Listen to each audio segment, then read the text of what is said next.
ओम नमो भगवते वासुदेवाय। ओम नमो भगवते वासुदेवाय।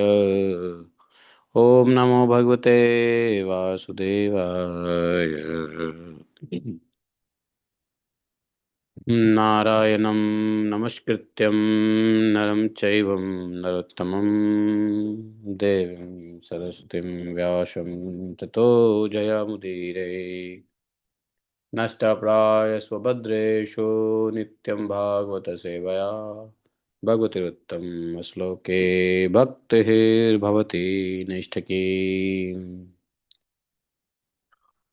ॐ जन्मान्धसतन्वयादितरतः चर्थे स्वविज्ञः स्वराट् तेने ब्रह्महृदयादिकवये मुह्यन्ति यत् सूर्यः तेजो वारिमृदां यथा विनिमयो यत्र तिसर्गो मृषां धाम्नाय सदा निरस्तकुहकं सत्यं परं धीमहि धर्मः प्रोजितकैतवत्र परमो निर्मत्सराणां सतां वेद्यं अत्र वस्तुशिवदं तापत्रयोन्मूलनं श्रीमद्भागवत महामुनिकृते किं वा परमेश्वरः सद्यो हृदयदत्तकृतिभिः शुश्रूभिः तत्क्षणात् निगमकल्पतरोर्गलितं फलं सुखमुखात् द्रवितसंयुतं पिबत भागवतं रसमालयं मुहुरः रसिका भुवि भावुकाः।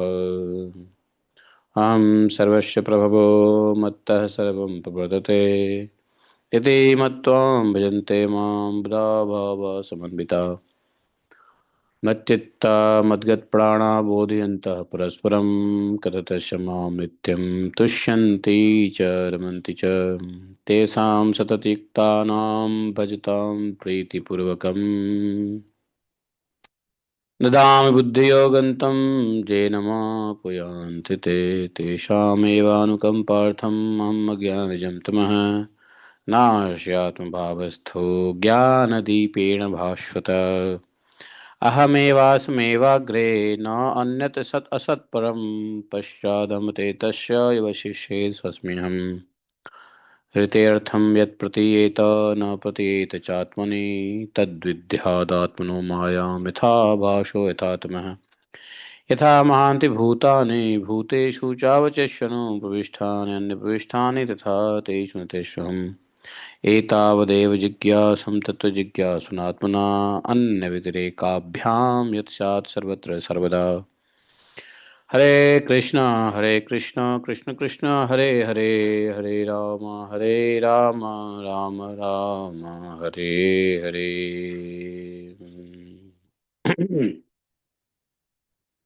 हरे कृष्णा कृष्ण कृष्ण हरे हरे हरे राम राम राम हरे हरे। मूल ग्रंथराज श्रीमद् भागवत महापुराण की जय। श्रील व्यासदेव भगवान की जय। श्रील सुखदेव गोस्वामी महाराज की जय। प्रभुपाद की जय। गुरु गौरांग की जय। जय जय श्री राधे श्याम।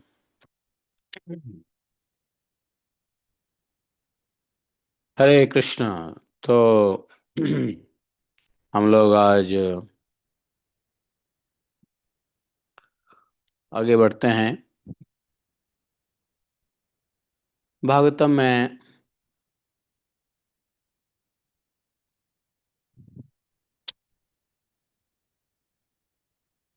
आज तिथि क्या है? आज तिथि क्या है? पंचमी। आज पंचमी होना चाहिए। हाँ, पंचमी। पंचमी शुक्ल घनिष्ठा पौष शिशिर उत्तरायणा। तो दिनांक 25 तारीख है आज। और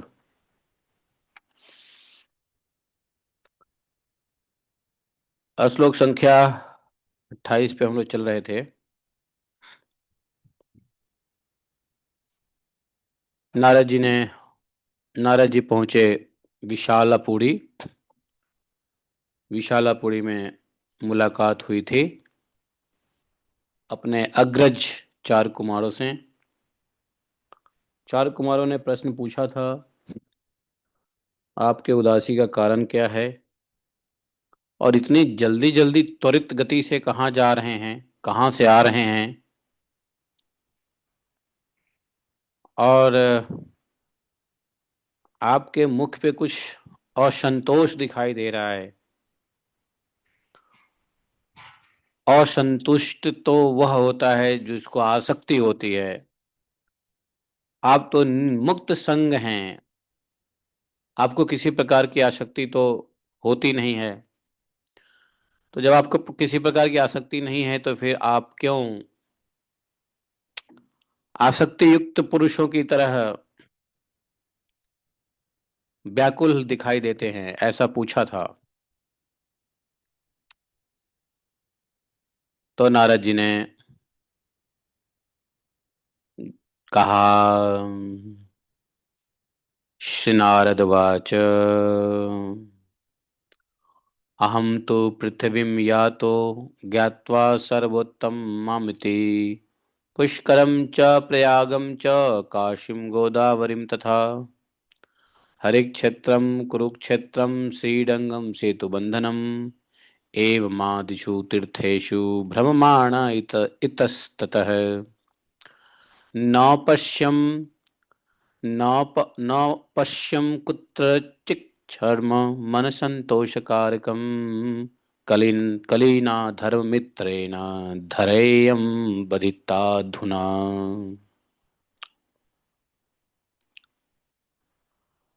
ॐ अज्ञानतिमिरान्धस्य ज्ञानाञ्जनशलाखया चक्षुरुन्मीलितं येन तस्मै श्रीगुरवे नमः। श्रीचैतन्यमनोभीष्टं स्थापितं येन भूतले स्वयं रूपा कदा मह्यं ददाति स्वपदान्तिकं। वन्देऽहं शीघ्रो श्रीयुतपदकमलं शीघ्रो न वैष्णवांश्च श्रीरूपं सागरजातं सहगणरघुनाथान्वितं तं सजीवम् साद्वैतं सावधूतं परिजनसहितं श्रीकृष्णचैतन्यदेवं श्रीराधाकृष्णपादान् सहगणललिता शिवशाखान्वितांश्च।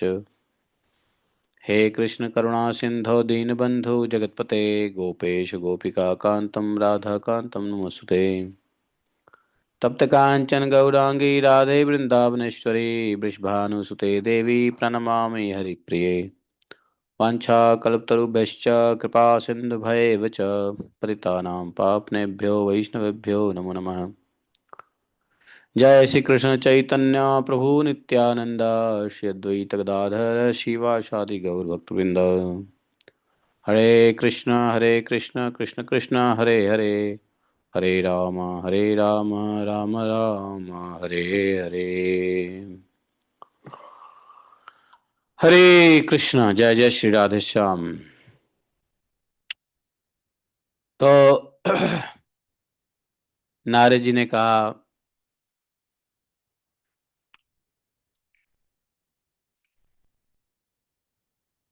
कि मैं सर्वोत्तम लोक समझकर पृथ्वी में आया था। उत्तम लोक है पृथ्वी। चलो, पृथ्वी पे आए तो देखा यहाँ पुष्कर गए, प्रयाग गए, काशी गए, गोदावरी गए। गोदावरी गोदावरी नदी कहाँ पर है? नासिक में है। तो पुष्कर, प्रयाग, गोदावरी, कावेरी, हरिद्वार, कुरुक्षेत्र, श्रीरंग और सेतुबंध आदि कई क्षेत्रों में मैं घूमता रहा, विचरता रहा, परंतु मुझे कहीं भी मन को संतुष्ट करने वाले साधन, मुझे शांति नहीं मिली। तो इस समय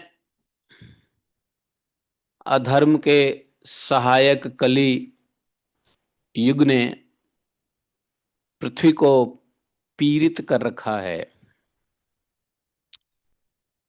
अब यहाँ सत्य, तप, शौच, दया, दान, धर्म आदि कुछ भी नहीं रहा पृथ्वी पर। कलयुग ने इसको जकड़ लिया है। बेचारे जीव केवल अपना पेट पालन में लगे हुए हैं। हमने देखा पृथ्वी के लोग कली के प्रभाव से असत्यभाषी हो गए हैं, आलसी हो गए हैं, मंदबुद्धि हैं, भाग्यहीन तो हैं ही, उपद्रव से ग्रस्त हैं। पदम पदम उपद्रवम, ऐसा पग पग पे उपद्रव है। साधु संत पाखंडी हो गए हैं। दिखने में तो बड़े विरक्त लगते हैं लेकिन पाखंडी हो गए हैं।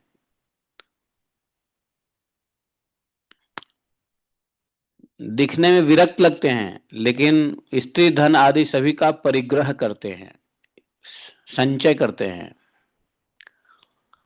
घरों में स्त्री का राज्य है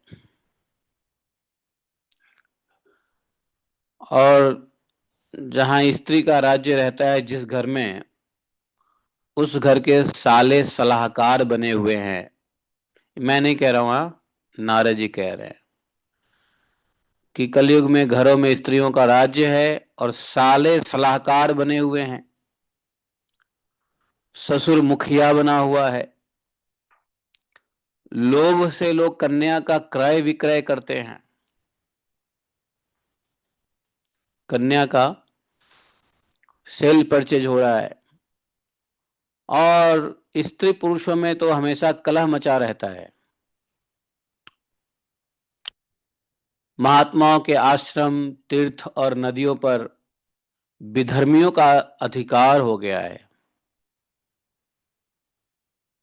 और उन दुष्टों ने बहुत से देवालय भी नष्ट कर दिए हैं। ये नारद जी ने देखा कलयुग में देवालय नष्ट तो होते ही हैं कलयुग में। वही कह रहे हैं दुष्टों ने बहुत से देवालय नष्ट कर दिए हैं। इस समय पृथ्वी पर न कोई योगी है, न सिद्ध है, न ज्ञानी है, न सत्कर्म करने वाला ही है। सारे साधन इस समय कली रूप दावानल से जलकर भस्म हो गए हैं। इस कलयुग में सभी देशवासी बाजारों में अन्न बेचने लगे हैं। ब्राह्मण लोग पैसा लेकर वेद पढ़ाते हैं।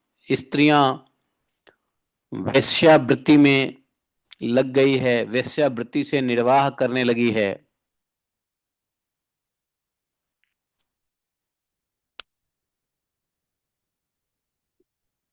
समझे? ये सब बातें इस तरीके से मैं पृथ्वी पर घूमता हुआ कलयुग के सारे दोषों को हमने देखा। अच्छा, ये कब की बात है? यह कब की बात है? नारद जी कौन से कलयुग देख रहे हैं? अभी वाले कलयुग नहीं, अभी वाले कलयुग नहीं। कल्प के आरंभ में जो प्रथम चतुर्युगी के कलयुग आते हैं वहां की बात है।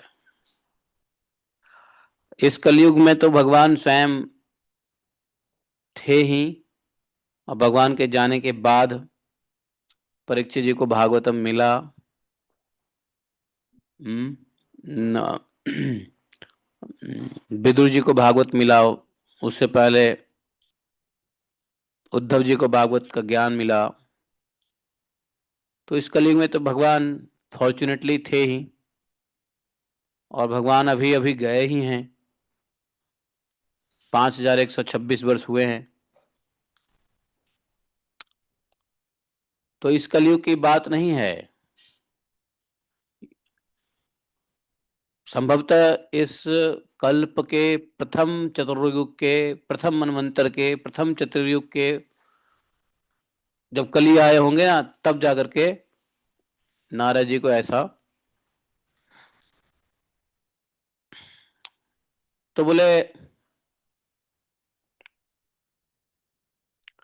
ये सब देखा उन्होंने। और कली में यही सब होता है जो एग्जैक्टली नारद जी ने देखा।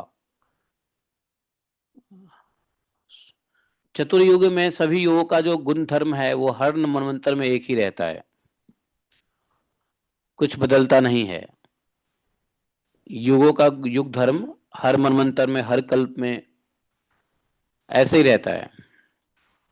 क्योंकि ब्रह्मा जी हर कल्प में जो विस्तार करते हैं एग्जैक्टली वही करते हैं जो पहले समीटा गया था भगवान के द्वारा, प्रलय के द्वारा। फिर विस्तार भी भगवान की इच्छा से ही होती है, ठीक वैसे ही जैसे थी पूर्ववत। कैसा ब्रह्मा जी कैसे विस्तार करते हैं? पूर्ववत करते हैं, कुछ चेंजेस नहीं करते हैं, पूर्ववत। चेंजेस क्या होता है? जीव के अपने अपने कर्मों के मुताबिक नए पुराने पहले जैसे या कुछ नए नए तरीके के फल मिलेंगे, लेकिन गुण, प्रकृति, महतत्व, प्रजापति, ये सब पहले की तरह ही बनाते हैं। जीव उसमें आता है जाता है, सप्तऋषि वही होते हैं, जीव उसमें आता है जाता है, इंद्र वही होते हैं, जीव उसमें आता है और जाता है, मनु वही होते हैं, सिर्फ जीव बदलता रहता है। तो कलयुग में जो कलयुग के जो लक्षण है वो हर चतुर्युग के कली में वही लक्षण होते हैं, हर मनवंतर के हर चतुर्युग के कली में वही लक्षण होते हैं। तो नारद जी ने को आश्चर्य लगा, प्रथम कलयुग आया होगा और आप कहोगे हर हर हर युग में ये सब तीर्थ होते हैं? जी हाँ, ये सब तीर्थ हर युग में हैं।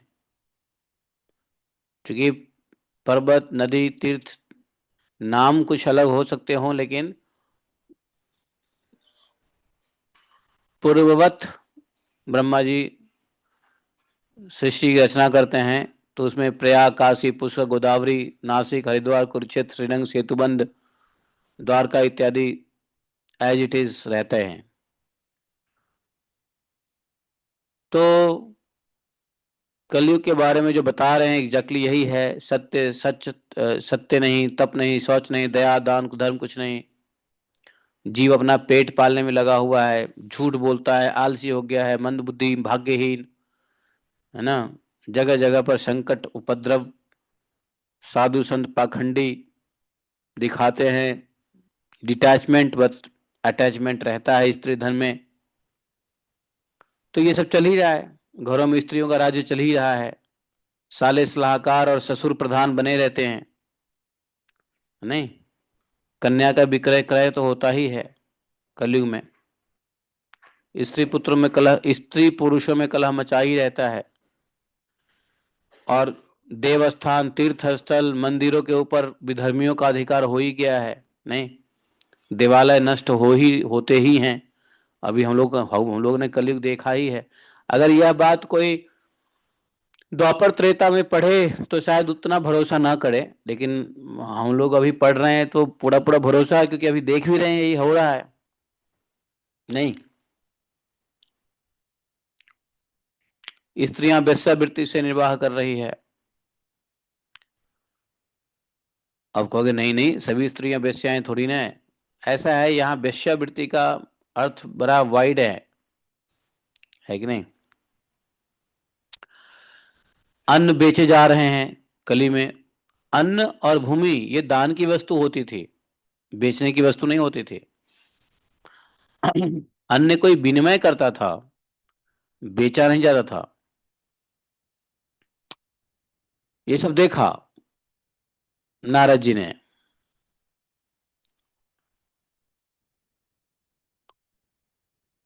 और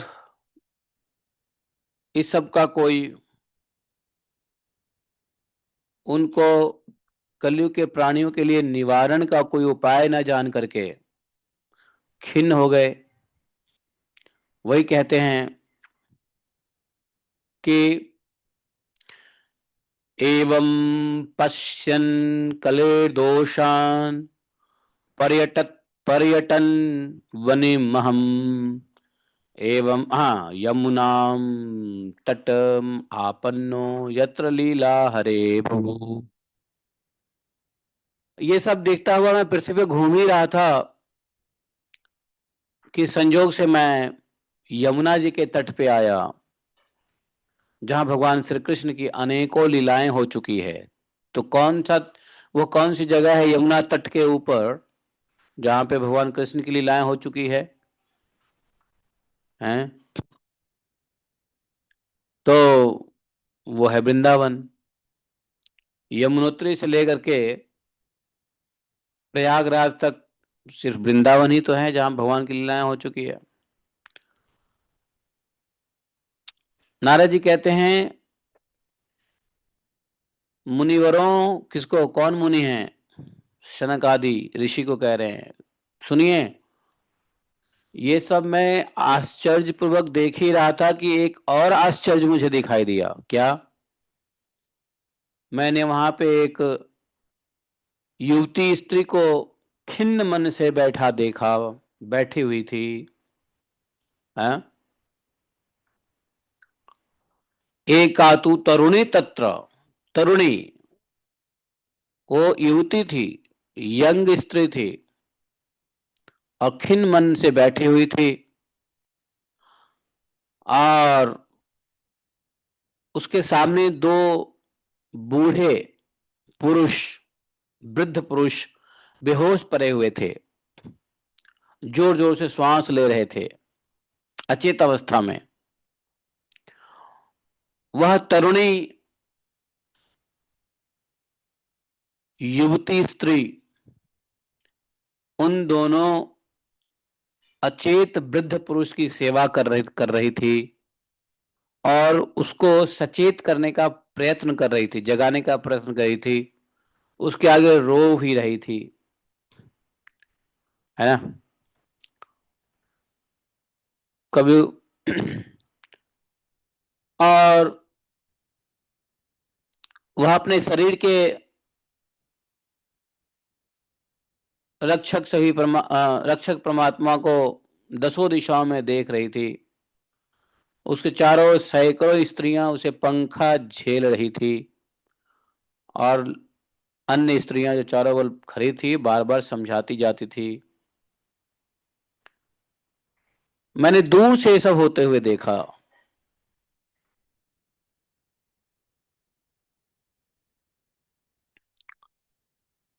मैं थोड़ा सा उत्सुकतावश जानने के उद्देश्य से मैं थोड़ा सा नजदीक गया, पास में गया।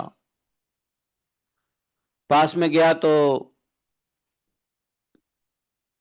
मुझे देख करके वह तरुणी स्त्री खड़ी हो गई और बड़ी व्याकुल होकर के मुझसे कहने लगी, भो भो साधो क्षणम तिष्ठ मत चिंतामपि नाशय, दर्शनम तव लोकस्य सर्वथा अघरम परम।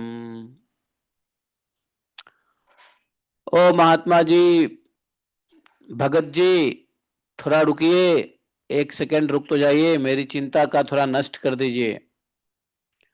मेरी कुछ चिंताएं हैं, उस चिंता का नाश कीजिए आप। आपका दर्शन तो संसार के सही पापों का सर्वथा नाश कर देने वाला है, और आपके वचनों से मेरे दुख भी बहुत कुछ शांत हो जाएंगी। मनुष्य जब बड़ा मनुष्य का जब बड़ा भाग्य होता है तभी संतों के दर्शन होते हैं, आप जैसे संत खासकर।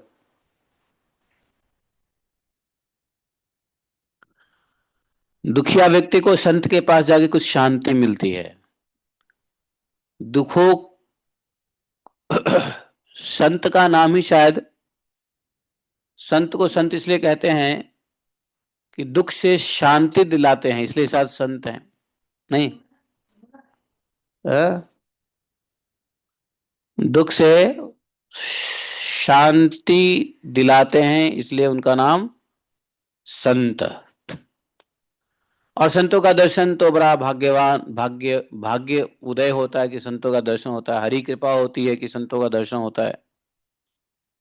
और संत सर्वथा अघहरम परम, अघ अघ कहते हैं पाप को, तो संतों के दर्शन मात्र से ही पाप का नाश हो जाता है।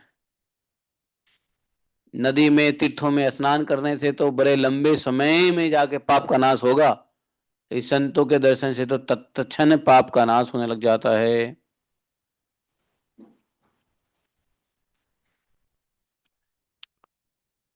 पहले लोग बड़े निर्मल होते थे, घर घर घर परिवार की समस्या, कोई भी समस्या के लिए संतों के पास जाया करते थे। आजकल भी जिनको श्रद्धा है संत को ढूंढते हैं, संत के पास जाते हैं, संतों से पूछते हैं उपाय।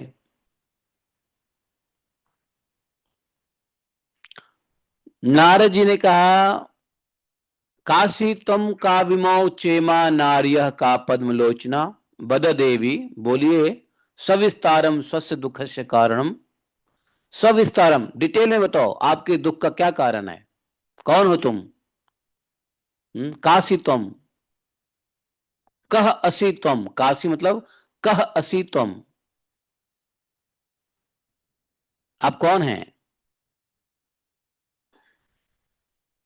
और ये काविमो चिमानार्य, ये जो नर है, ये दोनों पुरुष है, ये कौन है, क्या लगते हैं आपके?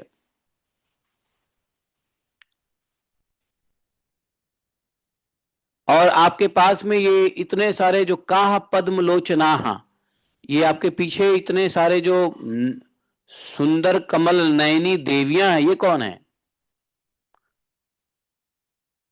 आप हमें विस्तार से समझाइए और अपने दुख का कारण विस्तार से समझाइए। वद देवी स्विस्तारम स्वस्य दुख से कारणम। तो बालो बाच, युवती ने कहा, अहम भक्तिरिति, अहम भक्ति इति, मेरा नाम भक्ति है।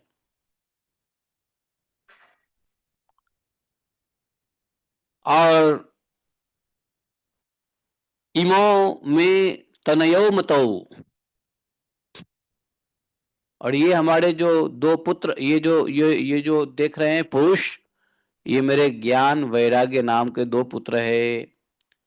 ज्ञान वैराग्य नाम आनौ कल योगेन जर्जरौ, और कलयुग के प्रभाव से ये दोनों मेरे पुत्र जो है, उनकी समय के फेर से जर्जर हो गया उनकी स्थिति। कौन सा समय? कली। और ये जो पद्मलोचना देवियां हैं, ये सब नदियां हैं। ये देखिए गंगा जी हैं, ये जमुना जी है, सरस्वती है, कावेरी है, पुनपुन है, तो ये है, तो ये बहुत सारी नदियां, सभी नदियां मूर्तिमान होकर के भक्ति देवी के साथ में खड़ी थी। भक्ति देवी को समझाती, ढाढ़स बधाती, चावड़ कर हवा करती। और भक्ति देवी के साथ साथ भक्ति देवी के दो जो पुत्र थे, जर्जर पड़े हुए थे, उनको भी होश में लाने की कोशिश करती। बोले ये सब नदियां हैं, ये सब मेरी सेवा करने के लिए आई हैं। साक्षात इन देवियों के द्वारा सेवा किए जाने पर भी मुझे सुख शांति नहीं है। हे महात्मा, हे तपोधन, हे महर्षि देवर्षि, अब आपने पूछा है सविस्तार से हमारा दुख, तो आप सुनिए, मेरा मेरा वृतांत सुनिए ध्यान दे करके, मेरे समस्या का क्या, दुख का क्या कारण समझिए।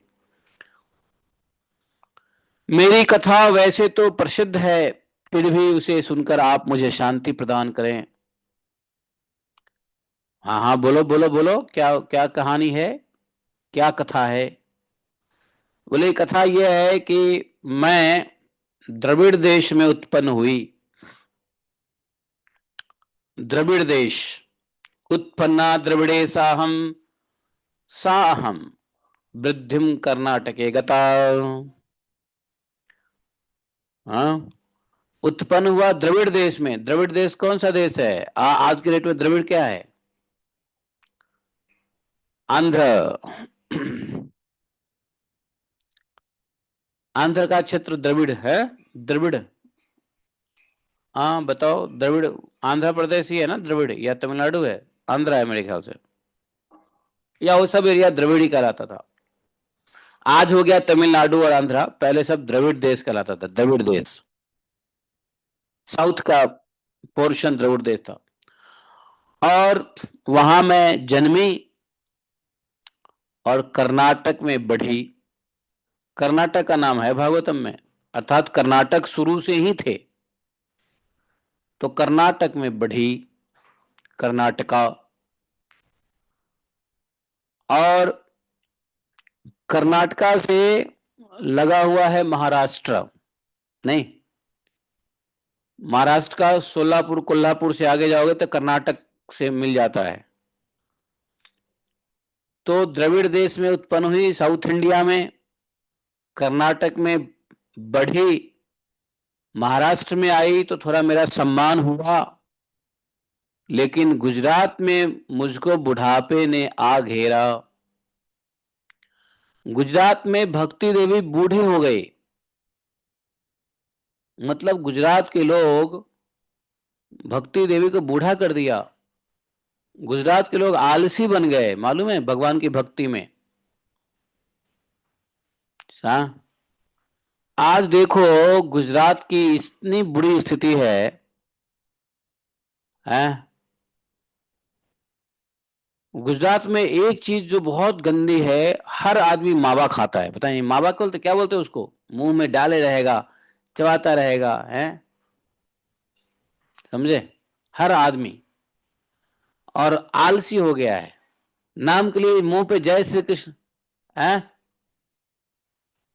प्रभु, ऐसे तो बिहार में, यूपी में, सब जगह पे आजकल तो मावा खाता है। हाँ सब जगह, लेकिन स्टार्टिंग ग्रो गुजरात में हुआ है। भक्ति देवी को बूढ़ा गुजरात ने किया है। जय श्री कृष्ण तो बोलते, अरे मैं भक्तों की बात नहीं कर रहा हूं, लेकिन जनरली वहां से रिपोर्ट है कि गुजरात में लोगों को भक्ति भाव से मतलब ही नहीं है। सिर्फ नाम के लिए जीभ मुंह पे रखते हैं जय श्री कृष्ण, उसके अलावा काम देखो। घर में स्त्रियां बैठी हो तो उनको दिक्कत होता है, जाओ बाहर काम करने के लिए। अभी हमारे पास गुजरात से एक दो पेशेंट आए, फोन किया, बोला कि प्रभु जी क्या करें। हाँ, वो मुंह का कैंसर, जानते हो मुंह का कैंसर सबसे ज्यादा गुजरात में हो रहा है। लेटेस्ट रिपोर्ट देख लो। और सबका कारण मावा है कि नहीं? और बड़ा पता नहीं क्या है, जबरदस्त लोगों का एक वो है। ये भक्तों की बात नहीं कर रहा हूं, जो भक्त हैं बचे हैं, लेकिन ज्यादातर जो पैसे के पीछे पड़े हुए हैं। तो तो भक्ति देवी बूढ़ी हुई गुजरात में। और गुजरात से ऊपर तो भक्ति देवी समझो। तो ऐसा नहीं गुजरात में ही, गुजरात के ऊपर जब तक भक्ति देवी वृंदावन नहीं आई तब तक भक्ति देवी लड़खड़ा के ही चल रही थी। बुढ़ापे में, बुढ़ापा जैसा उनकी हालत हो गया था, जर्जर स्थिति हो गया भक्ति देवी का। तो गुजरात से यात्रा करते हुए वो आई वृंदावन। बोले कि देखिए, घोर कलयुग के प्रभाव से पाखंडियों ने मुझे अंग भंग कर दिया। अंग भंग है कि नहीं? और ये पाखंडी,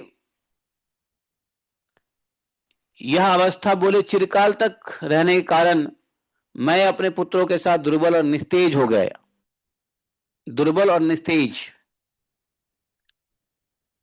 तो मेरे साथ साथ मेरे पुत्र भी दुर्बल और निस्तेज हो गए। क्योंकि जब जब भक्ति माता बूढ़ी होगी तो उनके पुत्र ज्ञान वैराग्य का क्या हाल होगा? पहले ज्ञान और वैराग्य की हालत खराब होगी, जब तो माता बूढ़ी हो गई। तो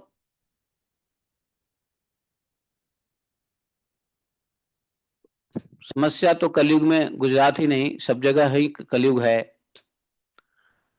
लेकिन भक्ति देवी कह रही है कि मैं खासकर गुजरात में, मेरी बुढ़ापा ही गुजरात से शुरू हुआ। लिखा हुआ गुर्जरे जरनताम गता। गुर्जरे, गुजरात को संस्कृत में लिखा हुआ है गुर्जर।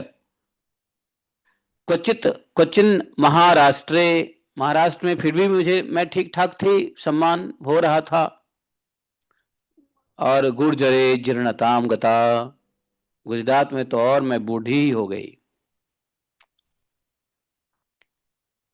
तत्र घोर कले योगात पाखंड खंडितांग का, अंग अंग जो है खंडित होने लगा हमारे पुत्रों के। और जैसे ही मैं वृंदावन में प्रवेश की, आई वृंदावन में, तब से पुनः परम सुंदरी रूपवती नव युवती हो गई। तो वृंदावन तो भक्ति का केंद्र है, तो यहाँ पे वो पुनः जो है ना यूथ हो गई, तरुणी हो गई, नवयुवती हो गई। लेकिन ये मेरे सामने जो पुत्र हैं वो थके मदे दुखी हारे हैं। मैं यह स्थान छोड़कर कहीं और जाना चाहती हूं। क्यों? क्योंकि मैं यहां दुखी क्यों हूं? मैं तो सुंदरी हो गई, मैं तो जवान हो गई, मेरा बुढ़ापा चला गया, लेकिन मेरे दो दो पुत्र मेरे जो हैं, ज्ञान और वैराग्य, ये जो है अभी भी आंख मुदे थके हारे जर्जर स्थिति में है। मेरे पुत्र का कुछ परिवर्तन नहीं हुआ, मेरे पुत्र स्वस्थ नहीं हुए, मैं तो स्वस्थ हो गई, मेरे पुत्र अभी भी अस्वस्थ हैं। अब देखो, वृंदावन में भगवान की भक्ति तो है, ठीक है, लेकिन यहां रहने वाले लोकल लोगों में देखो, ज्ञान और वैराग्य ना, नहीं है ज्ञान और वैराग्य। ठाकुर जी की नगरी में ठाकुर जी के बारे में ज्ञान नहीं है। और वैराग्य की बात छोड़ो, आसक्ति इतनी कि भाई कैसे दूसरों का ही माल हड़प ले, ऐसी स्थिति है यहाँ पर वृंदावन में भी। तो वृंदावन में भक्ति तो है, इसलिए लोग आते हैं, आकर्षण का केंद्र भक्ति है, लेकिन यहाँ पर ज्ञान और वैराग्य भी कुछ सजग नहीं है, मूर्छित है ज्ञान वैराग्य। यहाँ वृंदावन में जो बाहर से ज्ञान वैराग्य लेके आते हैं, साधु संत महात्मा भक्त, वही, और कुछ तो बाहर से भी आते हैं, तो यहाँ के वातावरण से अफेक्टेड हो जाते हैं। साधना कभी छूट जाती है, चलो हम तो धाम में ही हैं, हमारा क्या, हमारा तो कल्याण ऐसे हो ही गया, अब साधना क्या करना, साधना करके तो हम वृंदावन आए हैं, वृंदावन में साधना की क्या आवश्यकता है। ऐसे करके जो है ना, उनके भी ज्ञान वैराग्य चला जाता है। लेकिन बाहर से देखो, जितने साधु संत आए बाहर से, खासकर बंगाल से काफी साधु आए, सबने ज्ञान वैराग्य से के साथ भक्ति को बरकरार रखा, और इसका परिणाम हुआ कि वृंदावन में अभी भी भक्ति का केंद्र बना ही हुआ है वृंदावन। आंतरिक रूप से तो वृंदावन वृंदावन है ही, व्यवहारिक रूप से वृंदावन परिवर्तित हो गया है। ये जो ब्रजमंडल वृंदावन है, वास्तविक रूप से तो भगवान की लीलाएं चल ही रही है नित्य निरंतर, लेकिन जो व्यवहारिक वृंदावन है वो नाश हो गया है। तो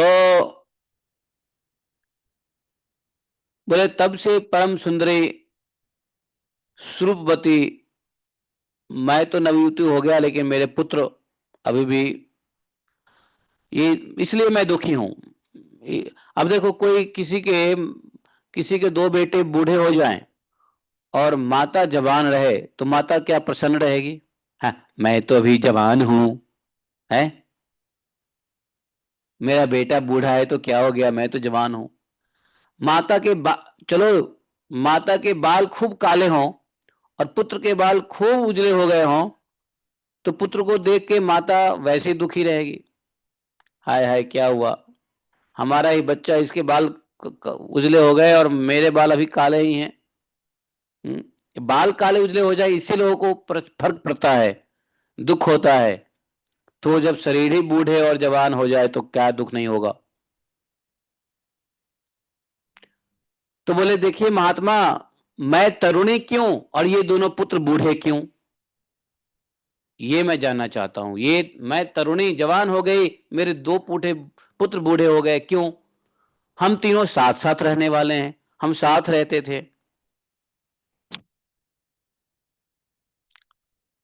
फिर यह विपरीतता क्यों? हमारे को अनुकूल फल मिला और हमारे पुत्रों को विपरीत फल क्यों मिला? होना तो यह चाहिए था कि मैं बूढ़ी होती, मेरे पुत्र जवान होते, ऐसा होना चाहिए। लेकिन मेरे पुत्र बूढ़े हैं, मैं जवान हूं, अहम तरुणी। और मेरा पुत्र जो है वृद्ध विमो कुतः, कैसे हो गया? इसलिए सोचामि चात्मानम विस्मयाविष्ट मानसः, मैं मन ही मन सोच सोच के विस्मय हो रहा हूं, आश्चर्यचकित हो रहा हूं, यह कैसे हुआ? तो मैं शोक में, मेरे शोक का यही कारण है, मेरे दुख का यही कारण है। आप तो परम बुद्धिमान है, आप योग निधि हैं, इसका क्या कारण हो सकता है, आप ही बताइए। नारद जी ने कहा, नारद जी ने ध्यान से सब कुछ सुना, और सुन करके नारद जी ने कहा, देवी, मैं अपने हृदय में ज्ञान दृष्टि से तुम्हारे संपूर्ण दुख का कारण देखता हूं, परंतु तुम्हें विषाद नहीं करनी चाहिए, भगवान श्री हरि तुम्हारा कल्याण करेंगे। नारद जी तो त्रिकालदर्शी, एक क्षण में ही कारण जान गए। उन्होंने कहा ठहरो, मैं दुख का कारण देखता हूं, अपना आंख बंद किया होगा और दुख का कारण तुरंत एक क्षण में समझ गए। और दुख का कारण जब समझे तो नारद जी ने कहा, सुनो देवी, सावधान होकर सुनो, तुम्हारे दुख का कारण क्यों, क्यों तुम जवान हो, तुम्हारे बेटे बूढ़े हो गए, और तुम यहां से जाना क्यों चाहती हो, यहां से जाना तुम क्यों चाहती हो, हैं?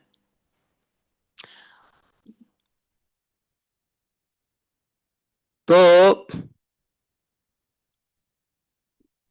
भक्ति देवी ही नहीं वृंदावन से जाना चाहती थी, बल्कि वृंदा देवी स्वयं ब्रज से जाना चाहती थी। वृंदावन से तो निकल गई थी वृंदा देवी, जब राधा गोविंद देव, राधा मदन मोहन, राधा गोपीनाथ, राधा गोकुलानंद, और भी बहुत सारे वृंदावन के सप्तनिधियों में जो देवता हैं, वृंदावन के अधीश्वर, तो वो तो जब जा रहे थे जयपुर तो वृंदा देवी चल दिया था, चल दी थी साथ में, हम भी चलते हैं, हम यहाँ क्या करेंगे रह करके। लेकिन वृंदा देवी निकली तो चलने के लिए, लेकिन ब्रज के बॉर्डर पे, ब्रज के सीमा पे जाकर रुक गई। बोले कि नहीं, अगर मैं जाऊंगी तो वृंदावन ही खत्म हो जाएगा, वृंदा जब चली जाएगी तो वृंदावन खत्म हो जाएगा ना। और वृंदा देवी ने सोचा, या सोची, वृंदा देवी ने सोची कि भगवान की व्यवहारिक लीलाएं चलो बंद हो गई हो, वास्तविक लीलाएं तो वृंदावन में चल ही रही है, अगर मैं चली जाऊंगी तो वास्तविक लीलाएं भी नहीं होंगी यहाँ पर, जमुना जी बहुत रुष्ट हो जाएंगी, हैं? जमुना जी तो नहीं है ना जयपुर में, वृंदावन में तो जमुना जी भी रुष्ट हो जाएगी। जमुना जी जानते हैं, जमुना जी से सब डरते हैं। जमुना जी किसकी पुत्री हैं? सूर्य के पुत्री हैं। बहन किसकी हैं? यमराज की बहन है। और पुत्री सूर्य के और भाई उनके यमराज। जिसको जिसके ऊपर क्रोधित हो जाएं उसको हर प्रकार से दंड दे दें जमुना जी, और जिससे प्रसन्न हो जाए उसको यम का मुंह न देखने दे, भगवान की भक्ति दिलाए, सूर्य भगवान से उसके स्वास्थ्य का, तो मतलब तीनों हाथ में लड्डू। तो जमुना जी के बारे में भी सोची वृंदा देवी कि हम चले जाएंगे तो जमुना जी को बड़ा कष्ट होगा, और जमुना जी भगवान की पटरानियां ही हैं, जमुना जी को कुपित नहीं करना चाहिए। फिर भगवान की वास्तविक लीलाएं तो नित्य निरंतर चलती ही रहती है, भगवान भी कुपित हो जाएंगे, भगवान की सेवा भी छूट जाएगी, वास्तविक लीला की सेवा, ये सब बहुत सोच विचार करके वृंदा देवी चली तो थी कि मैं वृंदावन से बाहर चली जाऊंगी राधा गोविंद देव जी के साथ, लेकिन राधा गोविंद देव, राधा मदन मोहन जी लोग कुछ महीनों के लिए रुके कहाँ, काम्य वन में। आप लोग आते हो 84 कोस परिक्रमा में तो काम्य वन में आओगे, तो काम्य वन में वृंदा देवी का ओरिजिनल डीटी का दर्शन होता है। वहां पे कुछ दिनों के लिए रुक गए थे, विश्राम, ठौर कहते हैं ना, तो ठौर वृंदावन से चल के 50 किलोमीटर दूर है, थोड़ा विश्राम किए वहां पे, वृंदा देवी आगे नहीं बढ़ी, सोच समझ करके वो वहीं पे रुक गई, बोली नहीं मैं आगे नहीं जाऊंगी, वृंदावन छोड़ दिया तो ये ब्रजमंडल वृंदावन मेरे बिना भगवान की सेवा नहीं होगी, तो ऐसा सोच करके वो नहीं गई। आगे चले गए कौन, गोविंद देव और मदन मोहन, ये दोनों आगे चले गए, कहाँ पहुंच गए जाके, जयपुर। जयपुर में गोविंद देव हैं और मदन मोहन भी गए जयपुर, लेकिन मदन मोहन जी जयपुर में अभी नहीं हैं, सिर्फ गोविंद राधा गोविंद देव हैं जयपुर में। पहले राजा ने दोनों को ले गए थे, गोविंद देव और मदन मोहन दोनों को ले गए थे, लेकिन राजा की एक बेटी थी, उनको बड़ा प्रेम हो गया राधा गोविंद देव से, राधा मदन मोहन से, और उसकी शादी हुई करौली। तो मदन मोहन जी को कहा कि आप हमारे साथ करौली चलिए, राजा ने कहा नहीं नहीं, मदन मोहन जी को मत ले जाओ। मदन मोहन जी ने लीला कर दी कि नहीं मैं तो तुम्हारे बेटे के यहाँ ही जाऊंगा। अंत में राजा को समझ में आ गया कि मदन मोहन की भी इच्छा है, तो उन्होंने अपने बेटी के साथ साथ मदन मोहन जी को भी भेज दिया, तो इसलिए जयपुर के राजा की बेटी करौली भी आई, तो इसलिए मदन मोहन जी करौली आ गए। आप लोग करौली जाके दर्शन किए होंगे कभी जीवन में, या जाके दर्शन कर सकते हो, वहां मदन मोहन जी का मूल विग्रह है। तो बची तीसरे बच्ची वृंदा देवी रुक गई काम्य वन में ही, वो आगे गई नहीं। तो वृंदावन चूंकि काम्य वन में रुक गई, तो निज वृंदावन कहते हैं, काम्य वन को वृंदावन ही मानते हैं, क्योंकि साक्षात वृंदा देवी वही विराजमान है आज के डेट में। तो वहां के लोग कहते हैं कि निज वृंदावन तो यही है, और वृंदा देवी मंदिर का मुख्य दर्शन है 84 कोस परिक्रमा वालों के लिए। हम लोग जब भी जाते हैं तो वहां पे दर्शन करते ही करते हैं।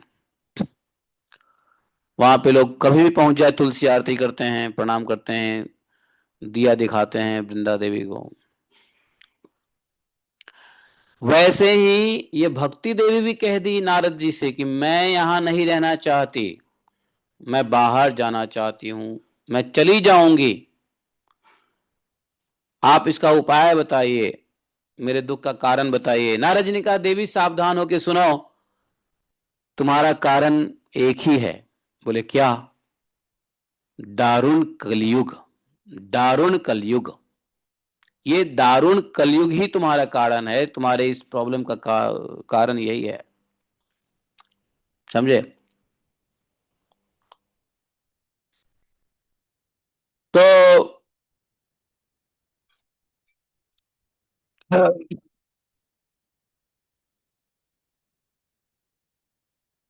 युगो अयम दारुणः कलिः तेन लुप्त सदाचारो योग मार्गस्तपांसि च।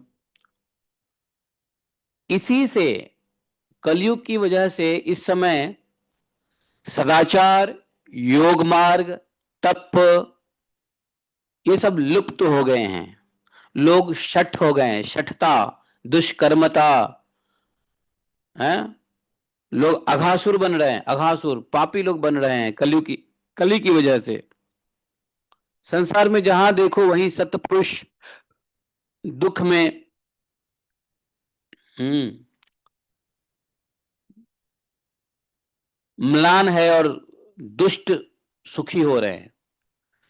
जो सत्पुरुष हैं दुख से पीड़ित हैं, और दुष्ट सुखी हो रहे हैं।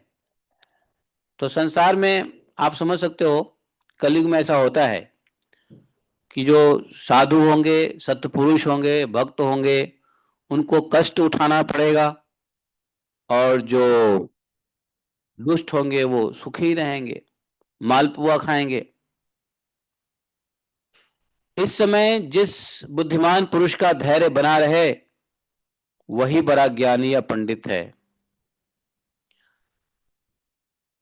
पृथ्वी हर साल, कलयुग में नारद जी कह रहे हैं, कलयुग में पृथ्वी हर साल शेष जी के लिए भार रूप होती जा रही है। अब पृथ्वी छूने योग्य तो छोड़ो, देखने योग्य भी नहीं रही। छूने योग्य नहीं, देखने योग्य भी नहीं रही। और पृथ्वी में तो कहीं मंगल दिखाई नहीं देता।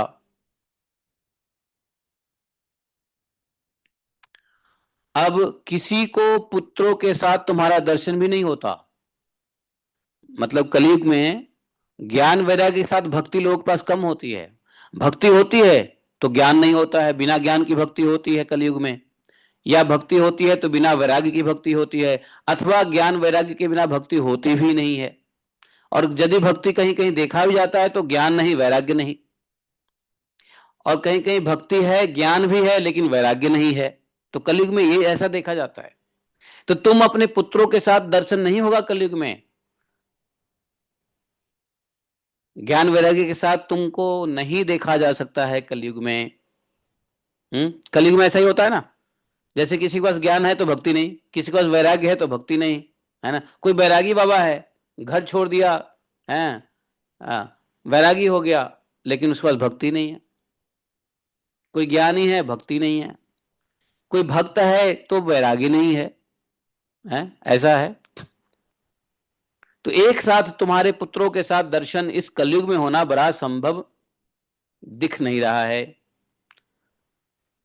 क्यों? कलयुग में विषय के अनुराग के कारण अंधे बने हुए मनुष्य की से उपेक्षित तुम बूढ़ी हो गई थी, हो रही हो, जर्जर हो रही हो। वृंदावन आते ही तुम फिर तरुणी बन गई हो, कि वृंदावन में अभी भी भक्ति है, ज्ञान वैराग्य थोड़ा सा कम है, लेकिन भक्ति भी अभी भी वृंदावन में है। यह वृंदावन धाम धन्य है, जहां भक्ति तो हमेशा नाचती रहती है।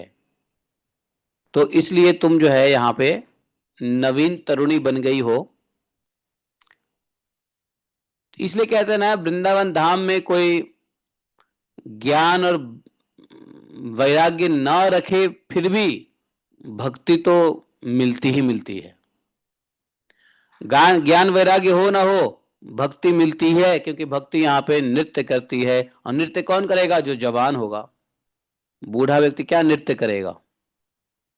तो वृंदावन धाम धन्य है, जहां भक्ति हमेशा नृत्य करती रहती है।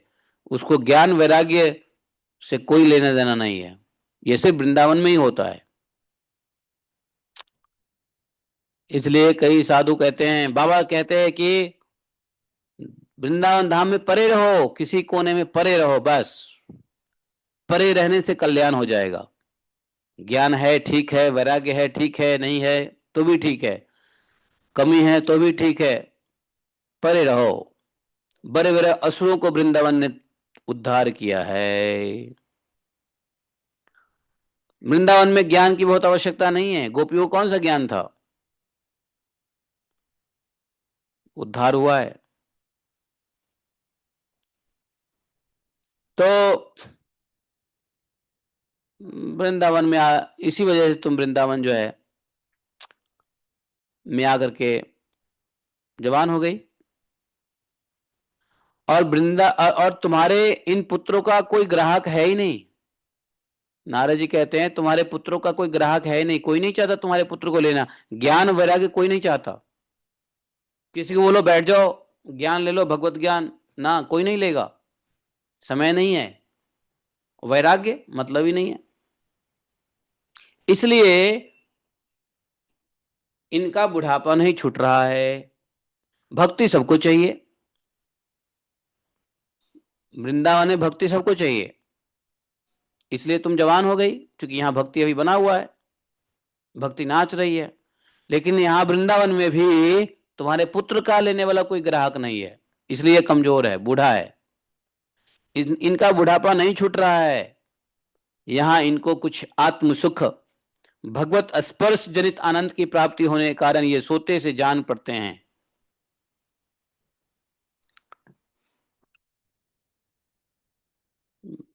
तो भक्ति देवी ने कहा महाराज,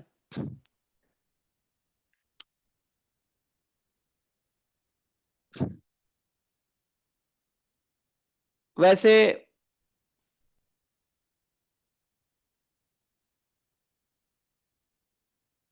परीक्षित जी के बाद कलयुग आए ना, तो भक्ति ने प्रश्न किया था।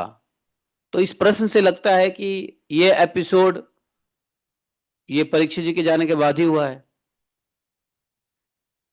और मनमंत्र पहले मनमंत्र की बात है, या ये कौन सी मनमंत्र चल रहा है, सातवां आठवां मनमंत्र? तो आठवें मनमंत्र ही तो भगवान आते हैं। तो यहां से यह आइडिया लगाया जा सकता है कि नहीं, कहानी कुछ इसी मनमंत्र की है, इसी कलयुग की है। क्योंकि भक्ति ने प्रश्न किया था कि आप कह रहे हैं मेरी यह अवस्था कलयुग का है, तो परीक्षित जी ने कलयुग को छोड़ क्यों दिया, कलयुग को रहने क्यों दिया? कली को नाश ही कर देते, तो कली नाश कर देते तो कितने युग पर हो जाता, 3 युग हो जाता। तो इस कल्प की बात है या पिछले कल्प की बात है, भगवान जाने। अगर कली का नाश परीक्षित जी कर देते तो अगले कल्प में कली नहीं होता फिर, या किसी मनवंतर में कली नहीं होता। तो तो कैसे भी समझ लो, चाहे समझ लो कि इसी कलयुग की बात हो रही है या किसी और कलयुग की बात हो रही है, लेकिन ये बात हो रही है। तो भक्ति जी का भक्ति माता को समझ में आया कि देखो, यदि मेरा कारण, मेरे इस अवस्था का कारण कली है, तो कली को परीक्षित जी ने क्यों छोड़ दिया, क्यों रहने दिया? इसके आते सब वस्तुओं का सार न जाने कहां चला गया। और छोड़ो परीक्षित महाराज की बात, यहां तक कि करुणा में भगवान से भी यह अधर्म कैसे देखा जाता है, ये भगवान भी स्वयं ये अधर्म कैसे देख रहे हैं, कैसे बर्दाश्त कर रहे हैं। मेरा यह संदेह दूर कर दीजिए नारद जी। आपके वचनों से मुझे बड़ी शांति मिली है। साधु को बोले तो शांति मिलती ही है, क्योंकि साधु शांत मन से बोलते हैं। तो 2 प्रकार का संदेह बताया कि परीक्षित जी ने कलयुग को क्यों रहने दिया, दूसरा कि भगवान से यह अधर्म कैसे देखा जाता है, कली युग का अधर्म भगवान से कैसे देखा जाता है। ये सब भक्ति देवी ने पूछा, लेकिन यह संदेह तो हम सबको है, हम सबको संदेह होना ही चाहिए कि वास्तव में ये कली क्यों आया, परीक्षित जी को क्यों छोड़ दिया कली को। यह सब प्रश्न का उत्तर नारद जी देंगे।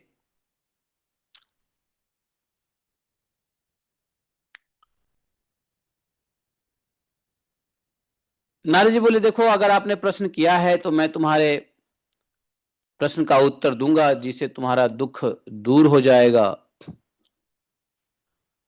नारद जी बोले, जैसे देखो, जिस दिन भगवान श्री कृष्ण इस भूलोक को छोड़कर अपने परम धाम को पधारे, उसी दिन से यहाँ संपूर्ण साधनों में बाधा डालने वाला कलयुग आ गया। जैसे भगवान छोड़ के गए पृथ्वी, तो बाधा डालने वाला कली आ गया। और जब परीक्षित जी दिग्विजय करने के लिए निकले थे, परीक्षित जी को दिग्विजय करने की क्या जरूरत थी? पहले ही उनके पिताजी ने दिग्विजय कर लिया था। नहीं, अश्वमेध यज्ञ, क्या बोलते हैं, कौन सा यज्ञ किया था युधिष्ठिर जी ने? अश्वमेध नहीं, कौन सा यज्ञ? हाँ, राजसूय यज्ञ, हाँ, राजसूय यज्ञ किया था। तो बोले ये तो दिग्विजय, परीक्षित जी क्यों दिग्विजय करने निकले? तो आपको याद है ना, परीक्षित जी को किसने कहा था दिग्विजय करने के लिए? किसने भेजा था? परीक्षित जी को दिग्विजय करने के लिए किसने भेजा था? और जब दिग्विजय करने निकले थे, तो दिग्विजय करते करते रास्ते में एक दिन परीक्षित जी को कलयुग के ऊपर दृष्टि पड़ी है। तो परीक्षित जी को दिग्विजय करने के लिए किसने कहा था? पांडव को दिग्विजय करने के लिए तो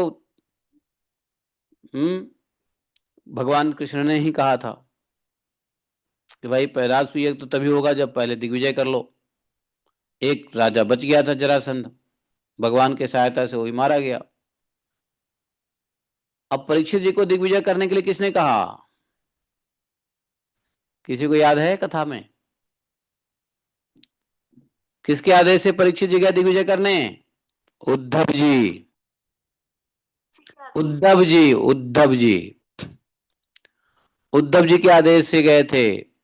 अभी अभी गर्ग संहिता में आप लोग कौन से हम लोग पढ़े थे ना, उद्धव जी बज्रनाभ, बज्रनाभ आए, बज्रनाभ ने अपने पुत्र को, बज्रनाभ आए, पहले परीक्षित जी आए बज्रनाभ से मिलने मथुरा, और कहा कि भाई सब ठीक ठाक है, तुम चिंता मत करना, माताओं को और सेवा करते रहना, जो पटरानियां थी महाराज कृष्ण की, और सेवा करते रहना भगवान कृष्ण के पत्नियों का, माताओं का, तुम राज्य पाठ की चिंता मत करना, सेनाओं की चिंता मत करना, हम है ना, हमारे ऊपर तुम्हारे पिताजी का, तुम्हारे दादाजी का बड़ा उपकार है, तुम्हारे दादाजी कृष्ण की वजह से ही हमारे दादाजी लोग सुरक्षित थे। ये सब याद है ना कहानी? परीक्षित जी आए, तो ये जो रानियां थी, खासकर 16,000 रानियां, वो बड़ी दुखी रहती थी भगवान के वियोग से। लेकिन एक दिन देखा यमुना जी बड़ी प्रसन्न हो रही है, तो रानियों ने पूछा कि हे पटरानी यमुना जी, आप तो भगवान की पटरानी हैं, भगवान चले गए हैं और आप फिर भी प्रसन्न हो, क्या कारण है? पूछा। अब किसी का पति चला जाए छोड़ के, तो वो पत्नी अगर खुश हो तो ये तो अच्छी बात नहीं है। तो आप पटरानी हैं, आप भगवान के चले जाने के बाद आप क्यों इतना प्रसन्न रहती हैं? कैसे प्रसन्न रहती हैं? प्रसन्नता का क्या कारण है? तो कालिंदी देवी की जमुना जी कहती हैं कि भाई हम तो भगवान चले गए हैं, वो आप व्यवहार की दृष्टि से चले गए हैं, लेकिन वास्तविक लीला तो आज भी चलती रहती है, और मैं वास्तविक लीला में रहती हूँ, इसलिए भगवान हमारे साथ नित्य निरंतर रहते हैं, इसलिए हमें कोई कष्ट नहीं है, हम प्रसन्न रहते हैं। 16,000 रानियों ने पूछा कि फिर हम लोग कैसे इस प्रकार से आपकी तरह हम कैसे प्रसन्न हो सकें, इसका उपाय बताइए। तो बोला कि इसका उपाय तो तुमको एक ही व्यक्ति बताएगा, उद्धव जी। तो उद्धव जी कहाँ मिलेंगे? तो बोले उद्धव जी तो बद्रिक आश्रम में है। ओ, बद्रिक आश्रम कौन जाएगा, आप बताइए कुछ। बोले नहीं, उद्धव जी बद्रिक आश्रम तो गए, लेकिन एक उपाय से ब्रज में भी आपको उद्धव जी दिख जाएंगे। कौन सा उपाय? बोले कि कुसुम सरोवर पे जाओ, वहां पे खूब भगवान के हरिनाम कीर्तन करो, सब कोई भगवान के गुणगान करो, पूरी रात्रि भर बैठ के, तब तक उद्धव जी ना आ जाएं। ऐसा ही किया परीक्षित जी, क्या नाम है, परीक्षित जी और वज्रनाभ सभी पटरानियों को, सभी रानियों को, 16,000 रानियों को लेके पहुंचे उद्धव कुंड पे। कुसुम सरोवर पे। और वहां पे खूब हरिनाम कीर्तन हुआ, खूब भगवान के गुणगान गाए गए। उद्धव जी साक्षात प्रकट हुए। उद्धव जी ने,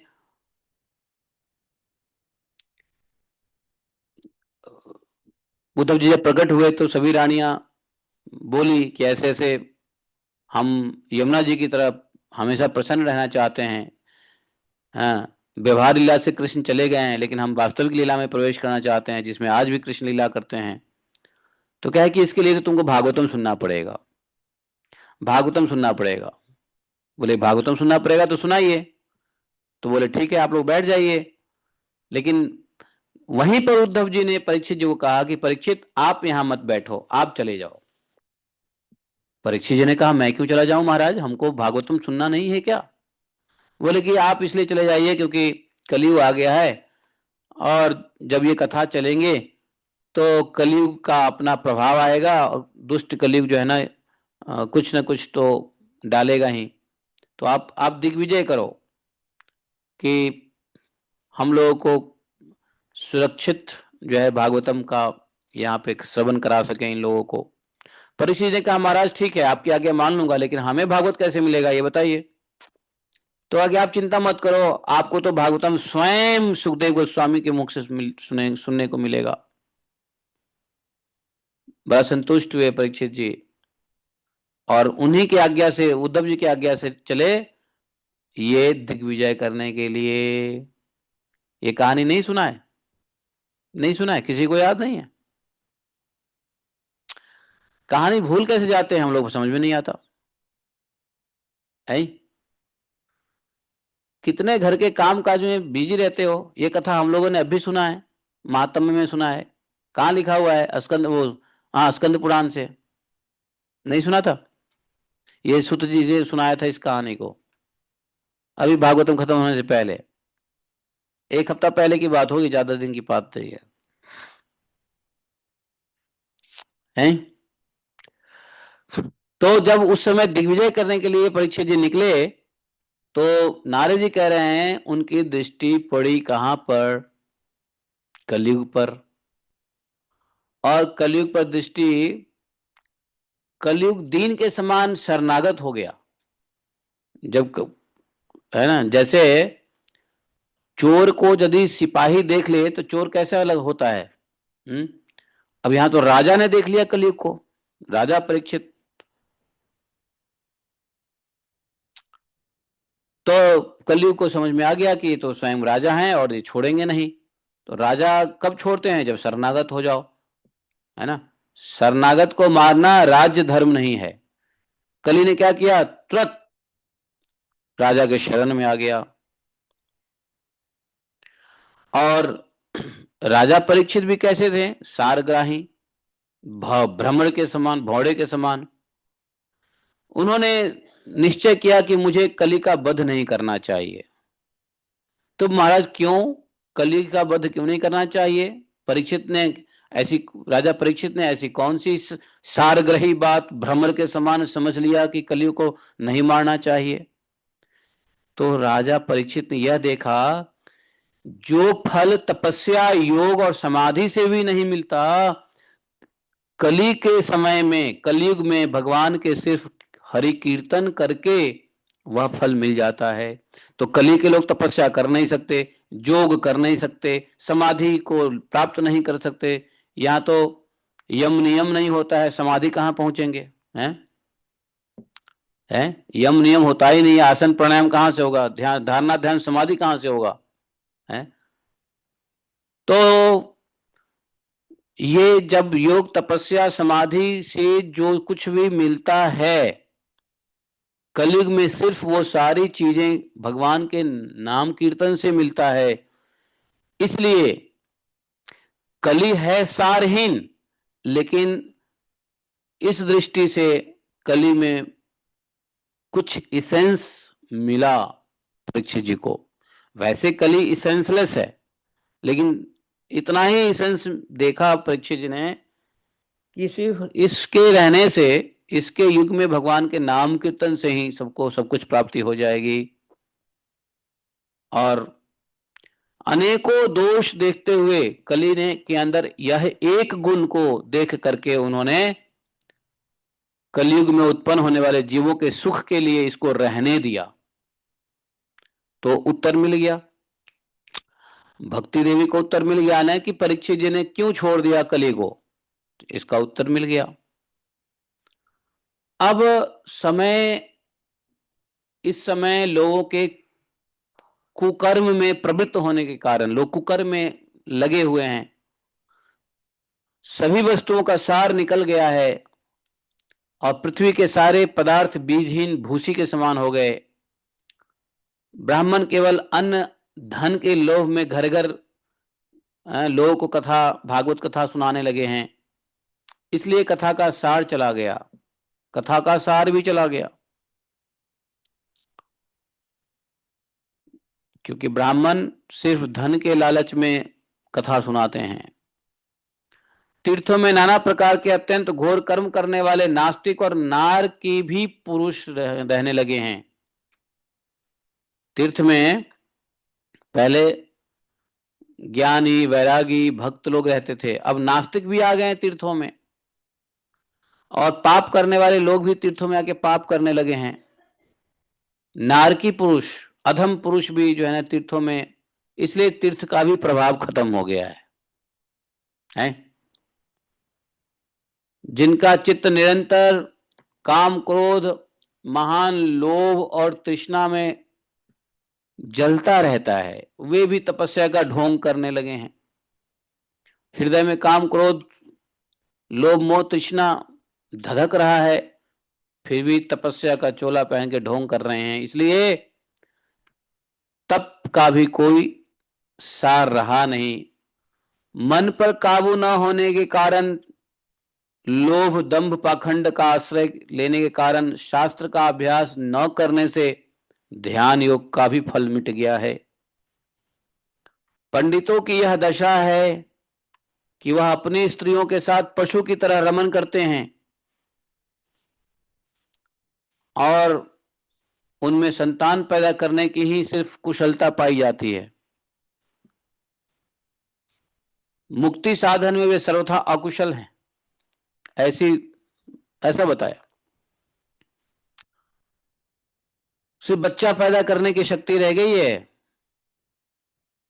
मुक्ति प्राप्त करने के साधन में कोई शक्ति नहीं है। संप्रदाय अनुसार प्राप्त हुई वैष्णवता भी कहीं देखने में नहीं आती है। वैष्णव है लेकिन संप्रदाय में नहीं है, तो संप्रदाय के अनुसार वैष्णवता भी नहीं देखने को मिलता है। इस प्रकार जगह जगह सभी वस्तुओं का जो सार है वो नष्ट हो, लुप्त हो, गायब हो गया है कलिकाल में। अयम तु युग धर्मो ही वर्तते कस्य दूषणम अतस्तु अतः तु पुंडरीकाक्ष सहते निकटे स्थितः। इसलिए यह तो युग का स्वभाव ही है, किसी का दोष नहीं है। नारद जी ने समझाया भक्ति देवी को, यह युग का स्वभाव है, किसी का दोष नहीं है। इसी से पुंडरीकाक्ष भगवान बहुत समीप रहते हुए भी यह सब सह रहे हैं। तो दूसरा प्रश्न था ना भक्ति देवी का कि ये भगवान कलयुग के इस प्रकार के ढिठाई को कैसे बर्दाश्त करते हैं, अधर्म को कैसे बर्दाश्त करते हैं। तो नारद जी कहते हैं यह युग का स्वभाव है, इसलिए पुंडरीकाक्ष भगवान सब कुछ बर्दाश्त कर रहे हैं। देखो बहुत सारे लोग प्रश्न करते हैं कि अगर आपके भगवान,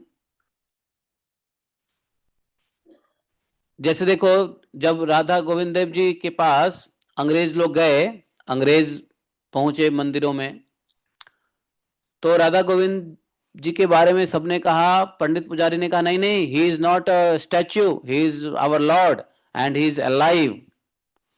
तो एक अंग्रेज था मूर्ख, वो कहता है okay your god is alive, yes then give my watch to the god wrist, my watch is something if you wear it will start running, so if your god is alive my watch should run.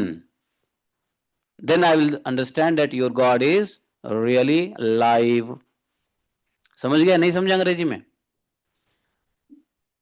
उस अंग्रेज ने कहा कि तुम्हारा भगवान यदि राधा गोविंद देव के सामने ही कहा कि यदि तुम्हारे भगवान जीवंत हैं तो मेरे पास एक घड़ी है, जो वो घड़ी जब ही चलता है जब कोई व्यक्ति पहने।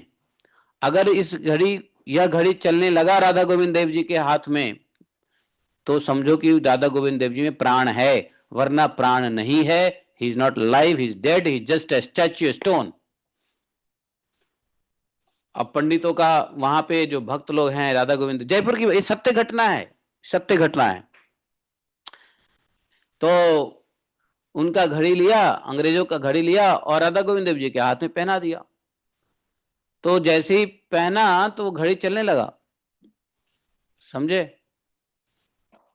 और वह अंग्रेज को बड़ा आश्चर्य हुआ, पता नहीं भक्त बना नहीं बना जो भी है, लेकिन अंग्रेज ने फिर बहुत रिस्पेक्ट किया और मंदिर का कुछ नहीं किया। उसको समझ में आ गया। ऐसे ऐसे अद्भुत चमत्कार भगवान करते हैं। लेकिन फिर बहुत सारे प्रश्न लोग करते हैं कि ठीक है, यदि यह सिद्ध हो गया कि राधा गोविंद देव लाइव हैं, प्राण प्रतिष्ठा है उनके अंदर, तो फिर राधा गोविंद देव जी के ऊपर आक्रमण करने वालों से भय क्यों? राधा गोविंद देव जी को आक्रमण करके लोग वहां से वृंदावन से ले जाएंगे, क्यों भय है? राधा गोविंद देव जी स्वयं प्रोटेक्शन ले सकते हैं। बहुत लोगों को रहता है कि भगवान को लोग छुपा देते हैं, भगवान को भी मूर्ति तोड़ देते हैं, ये भगवान कैसे हैं हमारे? तो ये वही प्रश्न है।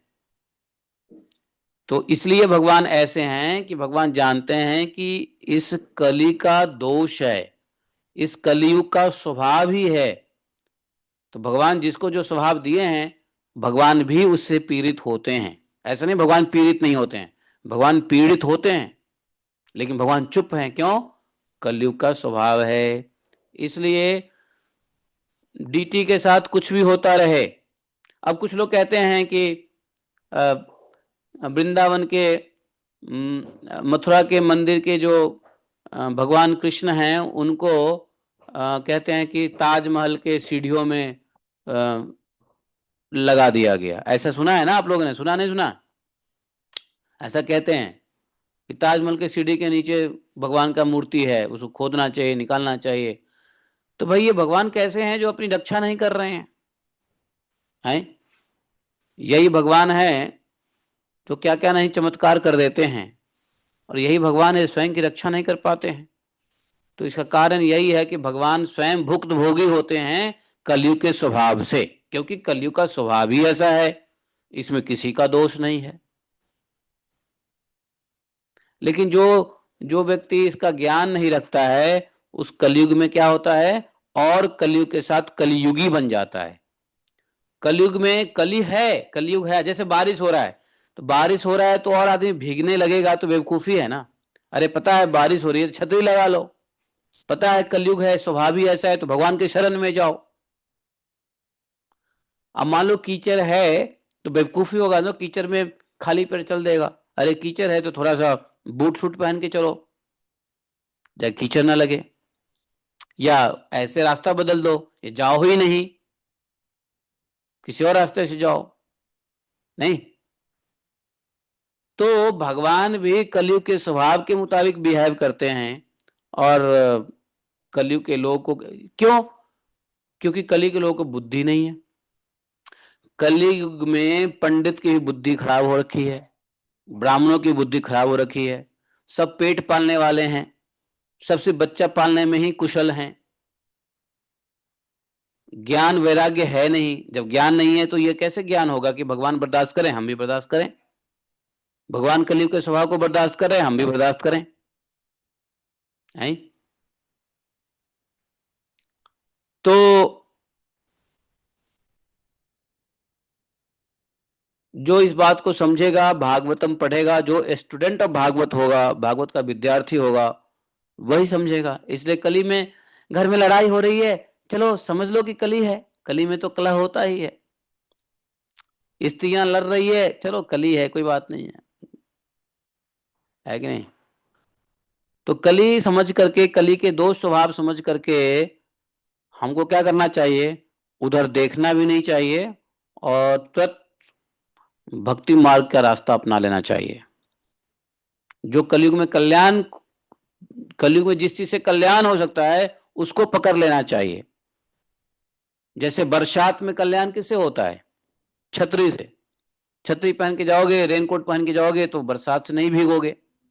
तो कलयुग में कली से नहीं भीगना है, कली के दोष से नहीं भीगना है, तो क्या करना है?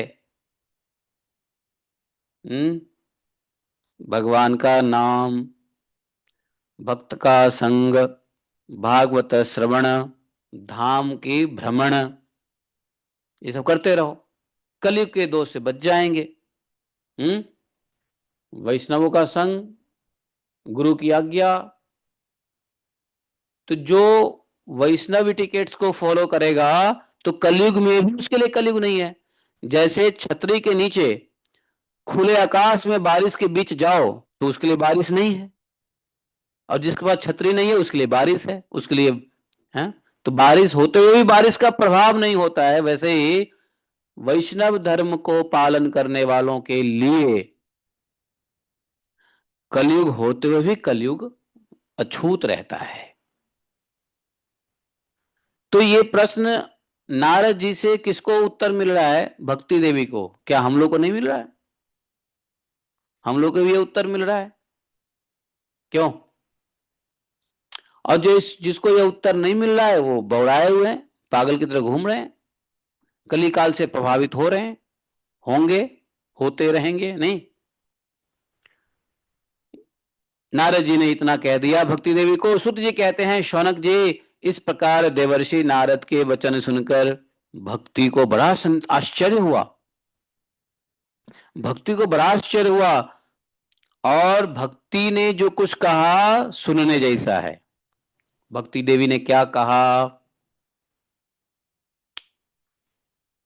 तो भक्ति देवी ने जो कहा वो सुन लो, ये अध्याय कंप्लीट कर देते हैं। भक्ति देवी ने कहा, महर्षि, हे देवर्षि नारद जी, आप धन्य है। मेरा बड़ा सौभाग्य था जो आपका संग मिला, आपके दर्शन हुए। क्यों ना हो, संसार में साधुओं का दर्शन ही सभी प्रकार के सिद्धियों का परम कारण है। साधु का दर्शन हो जाए तो कल्याण है। आपका केवल एक बार का उपदेश धारण करके, भक्ति देवी ने कहा, आपका उपदेश धारण किया था कौन? कयाधु कुमार प्रहलाद। प्रहलाद जी की मां का नाम कयाधु था ना।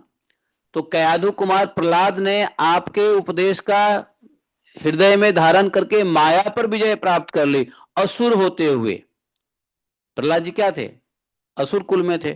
तो असुर होते हुए आपके उपदेश का धारण करके वो अपने माया पे विजय प्राप्त कर लिया। ध्रुव ने भी ध्रुव ने भी आपके उपदेश पा करके ध्रुव पद प्राप्त कर लिया। आप सर्व मंगलमय साक्षात श्री ब्रह्मा जी के पुत्र हैं, मैं आपको प्रणाम करती हूं। जय, जय कौन है यहाँ पे? ये कोई नया ऑडियंस है क्या? जय प्रकाश, जय प्रकाश प्रभु जी कौन है, कहां से हैं? पहली बार आए हो? फर्स्ट टाइम आए हो आज? Can somebody introduce him? अभी अभी इन्होंने कुछ रिएक्शन दिया है तो ध्यान गई है मेरे को। कौन है ये? स्वागत है, स्वागत है। अगर आप इंट्रोडक्शन देंगे तो अधिक स्वागत होगा। संजय जयप्रकाश है क्या? हाँ, जयप्रकाश जी हैं। आपके रेफरेंस से हैं? पता नहीं प्रभु, जस्ट हमारे जानने वाले हैं लेकिन हम एग्जैक्ट नहीं पता है। अच्छा अच्छा, कोई बात नहीं है। तो सुन रहे हैं तो अनम्यूट करके अपना परिचय स्वयं दे दें। सुन रहे हो? परिचय दे दो ग्रुप को थोड़ा सा।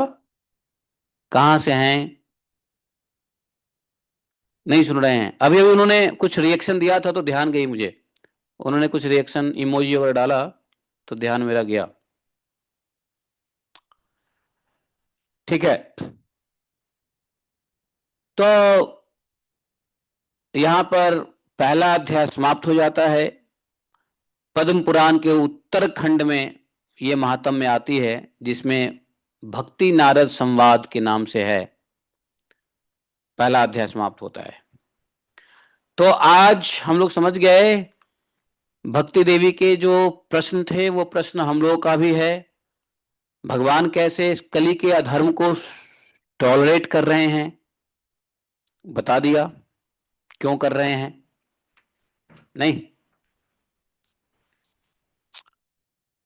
और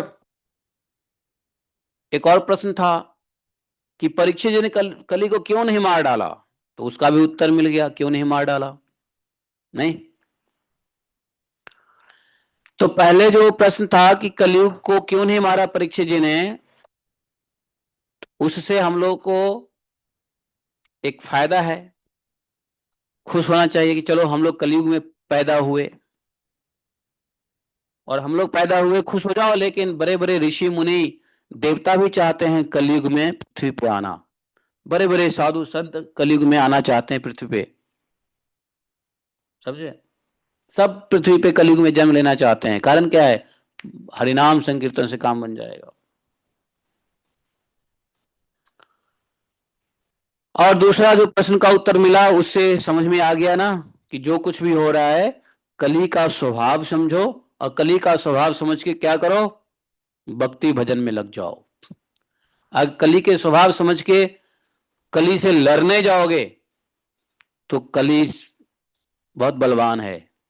इस समय कली का समय है, और कली जिसका समय होता है वह बलवान होता है।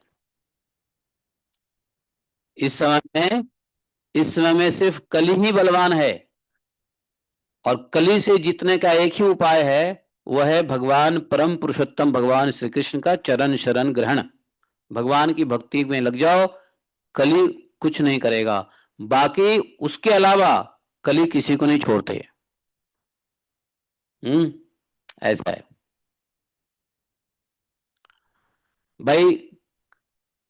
कपड़े की छाता लोगे तो बारिश में बचोगे, नहीं बचोगे। धूप से बच सकते हो, हैं, बारिश से नहीं बचोगे। अब बारिश से बचना है तो किसकी छाता लेना है, हैं? जो आपको पानी से बचाए। तो इसलिए दूसरे युग में तो अन्य देवी देवताओं के भी शरण में चले गए तो काम बन गया। कलयुग में अन्य देवी देवताओं के शरण में जाने से काम नहीं बनेगा, बल्कि अन्य देवी देवता के शरण में जाने से और काम बिगड़ेगा, क्योंकि कली के अंडर में सारे देवी देवता भी आते हैं। इसलिए सिर्फ जो कली के प्रभाव में नहीं है, वो कालों के भी काल, महाकालों के भी महाकाल भगवान कृष्णचंद्र हैं। उनके चरण शरण ग्रहण कर लीजिए। इसलिए Krishna conscious is very important in कलयुग। कृष्ण कॉन्शियस बहुत जरूरी है होना। कृष्ण भक्ति में आना सबको जरूरी है। कोई नहीं, कोई किसी का कोई लॉजिक नहीं चलेगा कली के सामने।